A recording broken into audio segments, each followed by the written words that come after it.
दोस्तों, आपने दुनिया में बहुत से हॉन्टेड प्लेस यानी भूतिया जगह के बारे में ज़रूर सुना होगा।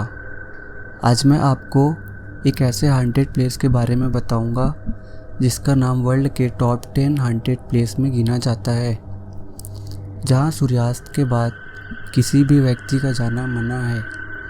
यदि कोई व्यक्ति भूल से चला भी जाता है तो वह लौटकर वापस नहीं आता। हेलो दोस्तों, मैं हूं संदीप सिन्हा और आप देख रहे हैं स्ट्रेंजर इंडिया। अगर इतिहास के पन्नों को पलटा जाए तो हम देखेंगे कि ये वही इंसान है जो पहले कभी खुश रहा करते थे, लेकिन एक बुरी नज़र की वजह से यह स्थान श्रापित हो गया।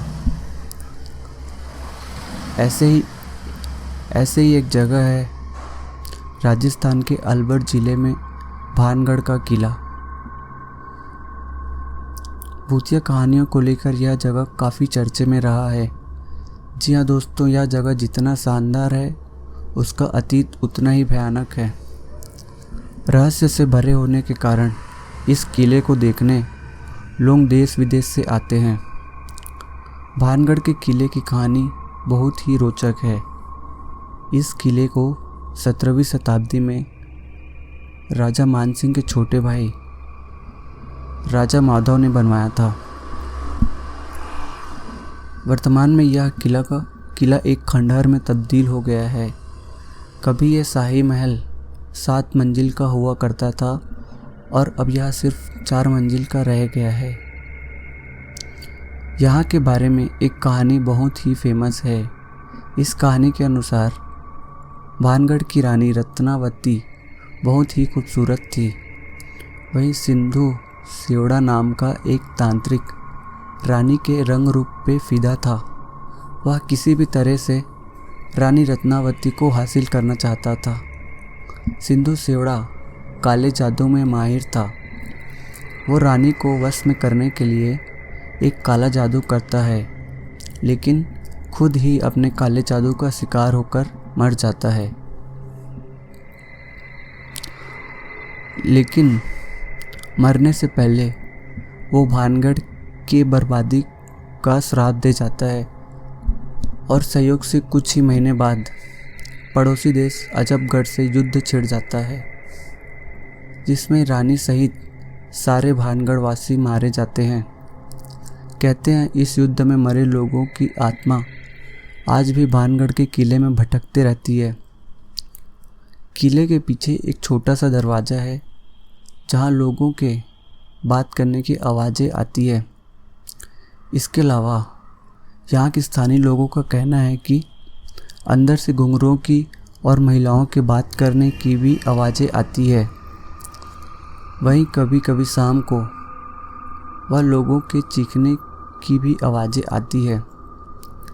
इस जगह पर एक ही स्थान ऐसा है जो सेफ है और सुरक्षित है। वो है यहाँ का मंदिर। यहाँ पर लोग दिन में पूजा करने आते हैं और शाम होते ही वहाँ से बाहर चले जाते हैं। यहाँ के बारे में एक और कहानी फेमस है।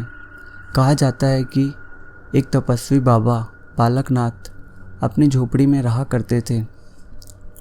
राजा माधव सिंह ने उसे राजी करके इस किले का निर्माण करवाया। बाबा बालकनाथ ने राजा को पहले ही हिदायत दी थी कि जिस पल तुम्हारे महल की छाया मुझ पर या मेरे झोपड़ी के ऊपर पड़ी तो अगले ही पल तुम्हारा महल और तुम्हारा सब कुछ समाप्त हो जाएगा। राजा माधव ने उन्हें वचन दिया था कि ये महल को इतना ऊंचा नहीं करेगा, लेकिन माधव सिंह के देहांत के बाद उनके पौत्र गजब सिंह ने महल का निर्माण करवाया और इसे इतनी ऊंचाई दी कि महल की छाया बाबा बालकनाथ की झोपड़ी पर आने लगी। उसी पल साधु के श्राप ने समूचे राज्य को अपनी चपेट में ले लिया और भानगढ़ पर कयामत आ गई। यहाँ के स्थानीय लोगों का कहना है कि एक बार एक व्यक्ति ने इस किले की राज जानने के लिए उस किले में रात गुजारी थी और दूसरे ही दिन उस व्यक्ति की रहस्यमय तरीके से उसकी मौत हो गई। लोगों का यह भी कहना है कि सूर्यास्त के बाद जो भी व्यक्ति इस किले में जाता है वह कभी वापस लौटकर नहीं आता। यह भी कहा जाता है कि यहाँ आने वाले व्यक्तियों को भूत प्रेतों के द्वारा परेशान भी किया जाता है और कुछ लोगों को अपनी जान से हाथ भी धोना पड़ा है। दोस्तों, अगर आपको मेरी यह वीडियो पसंद आई तो प्लीज़ लाइक करें और मेरे इस चैनल को सब्सक्राइब करें। धन्यवाद।